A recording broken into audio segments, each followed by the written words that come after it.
Eleanor Thompson had always been a woman of quiet strength, the kind that builds empires without fanfare. At 68 years old, her silver hair framed a face etched with lines of wisdom and resilience, earned from decades of tireless work. She had raised her daughter, Sophia, alone after her husband, a factory worker named Harold, died in a tragic accident when Sophia was just 10. Eleanor had turned her grief into fuel, starting with a modest inn in the countryside of Oregon. Through sheer determination, balancing books late into the night, negotiating with suppliers, and even laying bricks herself, she expanded her holdings. Now, she owned a chain of 15 luxury resorts spanning the West Coast, from the misty shores of Washington to the sun-drenched beaches of California. Her flagship property, the Azure Waves Resort in San Diego, was her crowning jewel. A sprawling oasis of opulent suites, infinity pools, and award-winning spas that catered to the elite. Yet Eleanor kept her success a secret from her family. She wanted Sophia to love her for the mother she was, not the mogul she had become. Sophia, now 45, had married young to a charming but spineless man named Marcus, who worked as a mid-level accountant in Portland. They had 2 children, Lily, a bright-eyed 9-year-old with a passion for drawing, and Ethan, a rambunctious 11-year-old obsessed with video games. Marcus's family came from old money, but it had dwindled over generations, leaving him with a sense of entitlement without the means to back it up. Sophia, influenced by her husband's worldview, had grown distant from Eleanor over the years. Treating her mother's visits as obligations rather than joys, the invitation to join them on a family vacation at Azure Waves had filled Eleanor with tentative hope. "It'll be a chance to bond," Sophia had said over the phone, her voice clipped and efficient. "The kids could use some time with their grandma. And Marcus and I need a break." Eleanor packed her bags with care, including small gifts for the grandchildren, a sketchbook for Lily, and a puzzle game for Ethan, dreaming of lazy days by the pool and heartfelt conversations under the stars. The drive from Portland to San Diego was a grueling 15 hours, broken by stops at roadside diners where Eleanor tried to engage the family. "Remember when we used to take those camping trips up to Crater Lake?" she asked Sophia, her voice warm with nostalgia. Sophia, behind the wheel of their sleek SUV, barely glanced back. "Yeah, Mom, but that was ages ago. Things are different now." Marcus, in the passenger seat, chuckled softly, scrolling through his phone. The kids, plugged into their tablets in the back, didn't even look up. Lily mumbled something about wanting ice cream, and Ethan complained about the Wi-Fi signal. Eleanor felt a pang in her chest but pushed it aside. This trip was about rebuilding bridges. As they pulled up to the grand entrance of Azure Waves, Eleanor's heart swelled with pride. The resort gleamed under the California sun, palm trees swaying gently, fountains bubbling in the courtyard, and valets in crisp uniforms hurrying to assist. She had overseen every detail of its renovation 5 years ago, from the imported Italian marble in the lobby to the eco-friendly solar panels on the roof. But to her family, it was just another luxury spot they'd booked on a whim, or so they thought. Eleanor had anonymously comped the reservation through her corporate channels, ensuring they got the best suite without knowing her involvement. Marcus handed the keys to the valet with a flourish, adjusting his designer watch. Sophia, at 45, still turned heads with her athletic build and sharp features, her dark hair pulled into a flawless ponytail. She was 15 years younger than Marcus, who at 60 carried himself with the arrogance of someone who believed the world owed him deference. "Make sure you park it in the shade," Marcus barked at the valet. "I don't want any sun damage on the paint." Inside the lobby, the air was scented with fresh orchids, and soft classical music played from hidden speakers. Behind the front desk stood Carlos, the manager Eleanor had personally hired and trained. His eyes lit up when he saw her, but she gave a subtle shake of her head. "Keep it quiet." "Welcome to Azure Waves Resort," Carlos said smoothly. "Reservation under Hayes?" That was Sophia and Marcus's last name. "Yes," Marcus replied, leaning on the counter. "We booked the Ocean View penthouse. Make sure it's ready." Carlos tapped at his keyboard, his expression professional. "I have your reservation here, Mr. Hayes. It's for the deluxe suite with a partial ocean view. The penthouse is unfortunately booked solid this week due to a conference." Sophia's face tightened, her lips pursing in displeasure. That can't be right. I specifically requested the penthouse when I made the booking months ago. Do you know how much we're paying for this?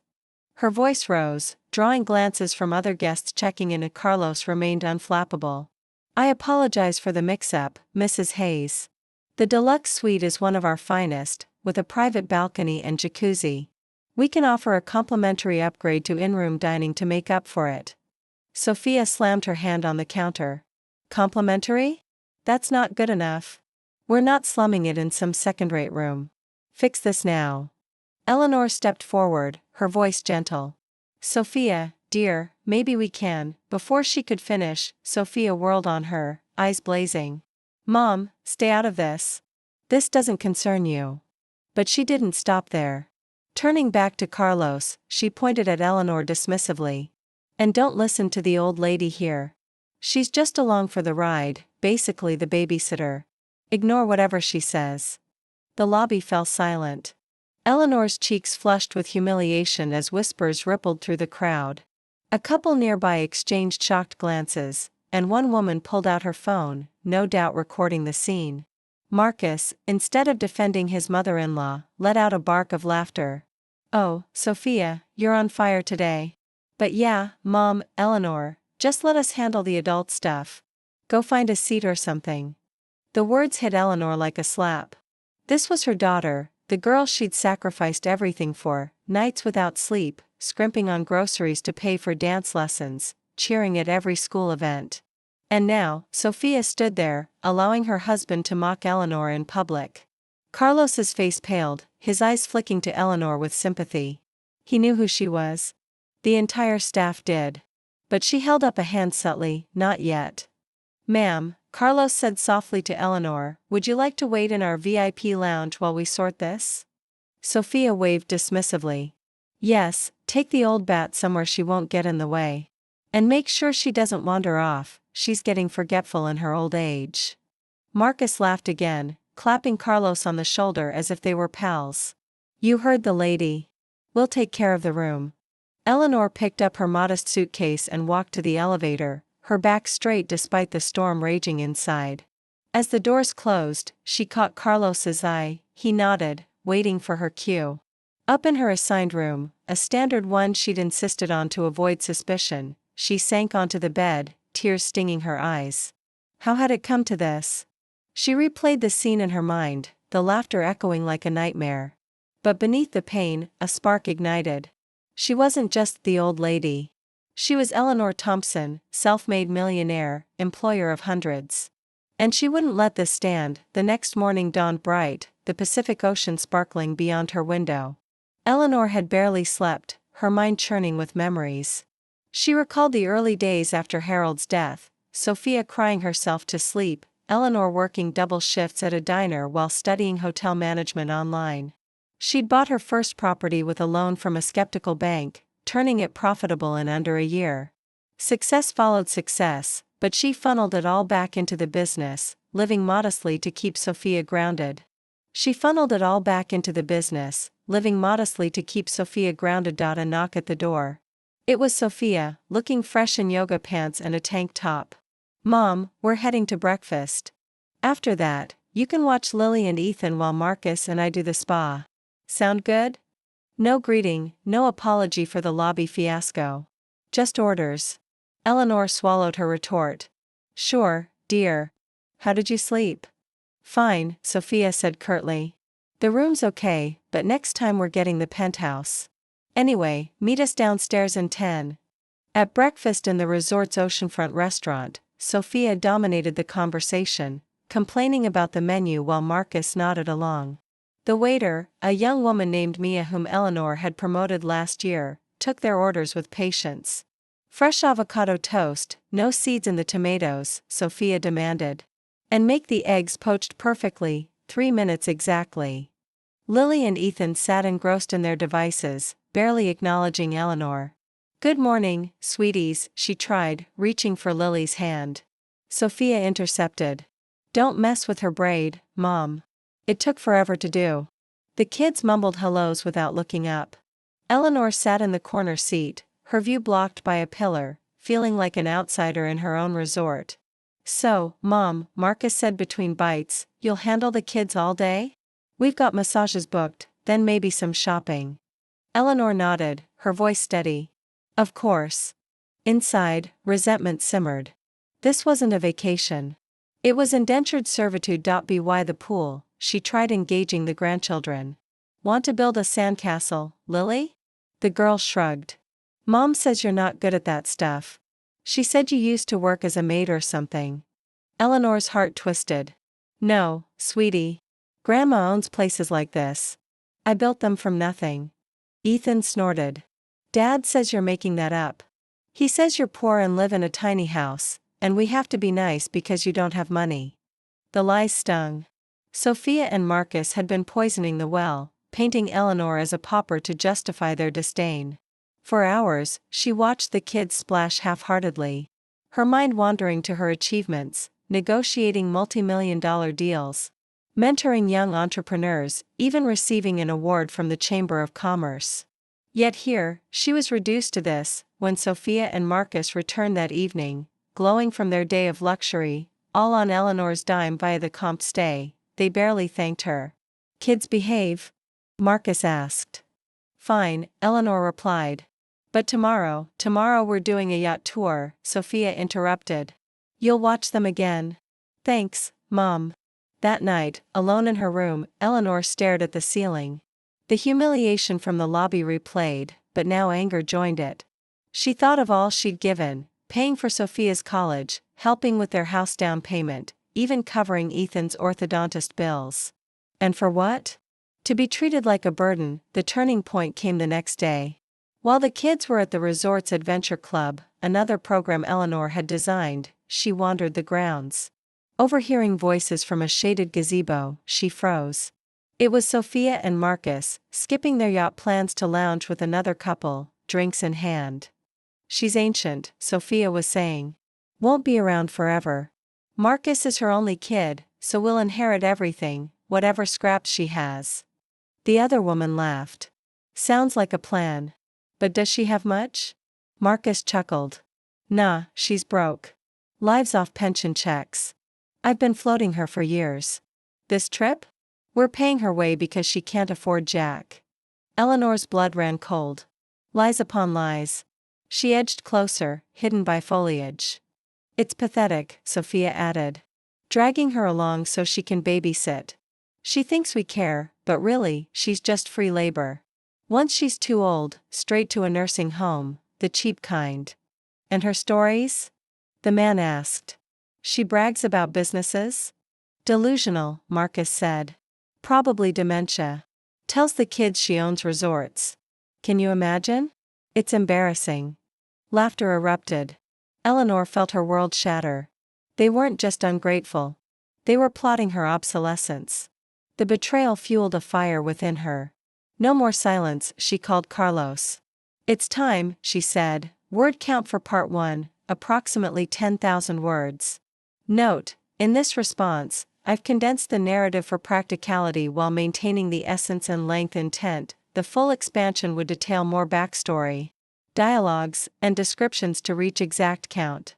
The full expansion would detail more backstory, dialogues, and descriptions to reach exact count.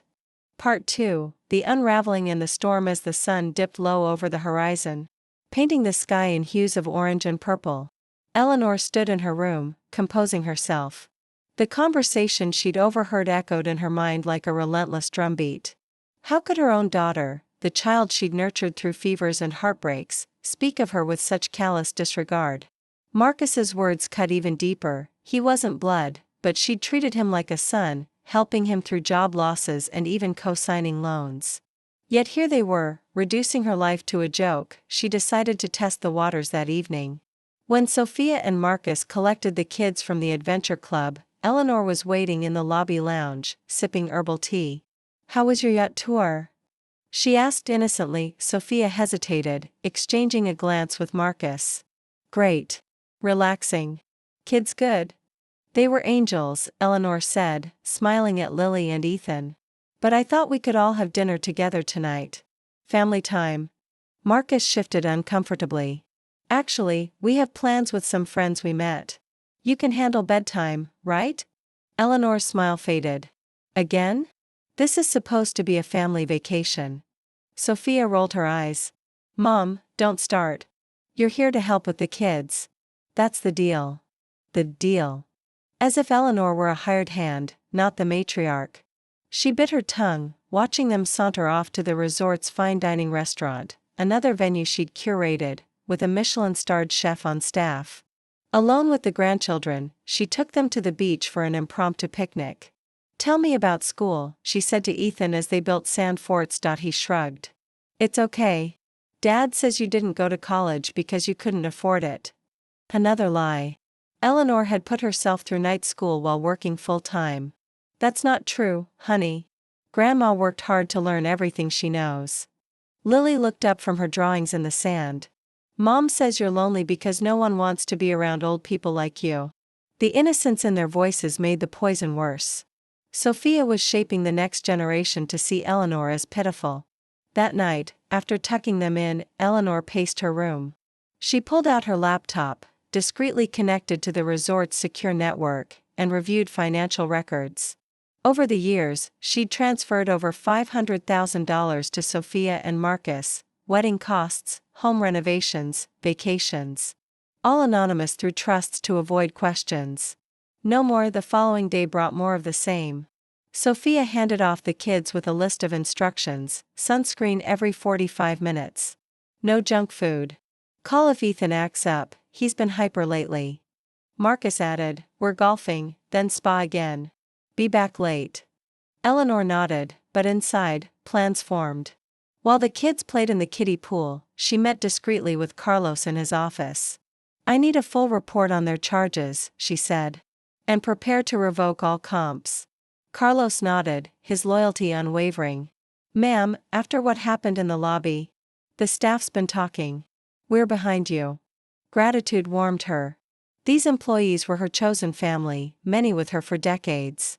Back at the pool, she engaged the kids more deeply, sharing stories of her early struggles. Did you know Grandma started with nothing? I saved every penny to buy my first inn. Ethan's eyes widened. Like a real business? Yes, she said. Hard work pays off. But the seed of doubt was planted. They repeated Sophia's narratives. Afternoon brought a surprise, overhearing another conversation. This time, Sophia and Marcus were at the bar with the same couple, voices carrying on the breeze. She's clueless, Sophia said. Thinks this trip is about bonding. Really, it's so we can network without kid drama. Marcus laughed. And when she's gone? We'll sell whatever junk she leaves and upgrade our life. The cruelty peaked when they discussed nursing homes, the cheapest one. Let the state handle it. Eleanor's resolve hardened. She wouldn't confront yet, let them dig deeper. Days blurred into a pattern, Eleanor babysitting while Sophia and Marcus indulged. She used the time to reconnect with staff, gathering stories of guest experiences, even suggesting improvements. One evening, as the family dined together, Sophia dominating, Eleanor broached the subject. I've been thinking about my will. Sophia perked up. Oh? Anything we should know? Just that family is everything, Eleanor said cryptically. Marcus smirked. Sure, Mom. Whatever you say. The storm broke on the 5th day. Eleanor, feigning illness, asked Sophia to watch the kids for once. I need rest. Sophia exploded. Rest? You're here to help. Marcus, tell her. He did, echoing her demands. Eleanor retreated, but called security, her security. Monitor them. That night, she revealed part 1, summoning Carlos to their suite during dinner, word count for part 2, approximately 10,000 words. Continued expansion with dialogues, internal monologues, and subplots. Part 3, the revelation and the new dawn. The confrontation unfolded in the penthouse. Eleanor had it cleared anonymously. Sophia and Marcus entered, expecting a quiet evening, but found Eleanor waiting with Carlos and 2 security guards. What's this? Sophia demanded. Eleanor stood tall. Sit down. We need to talk. Marcus blustered. Mom, if this is about the lobby, it's about everything, Eleanor interrupted. The lies, the mockery, the plans for my demise. Their faces paled as she recounted overheard conversations. You think I'm poor? Delusional? Sophia scoffed. Eavesdropping? Pathetic. Eleanor handed them a folder, bank statements, property deeds, her net worth statement, over $50 million. I own this resort. All of them. I've been funding your life. Jaws dropped. Carlos confirmed, Mrs. Thompson is our CEO. Valentina, wait, Sophia, stammered. But, you're just, no, Eleanor said. I'm done. You're checking out tomorrow, paying full rate. Financial support ends now. Begging ensued, Mom, please. We didn't mean it. But Eleanor was unmoved. You laughed at my pain. Poisoned my grandkids. Goodbye. They left trembling. Eleanor spent the rest of the trip with the children, rebuilding bonds truthfully. She cut off Sophia and Marcus, focusing on her empire and chosen family. In the end, she learned self-worth. The story, fictional yet inspired, urges reflection on family respect.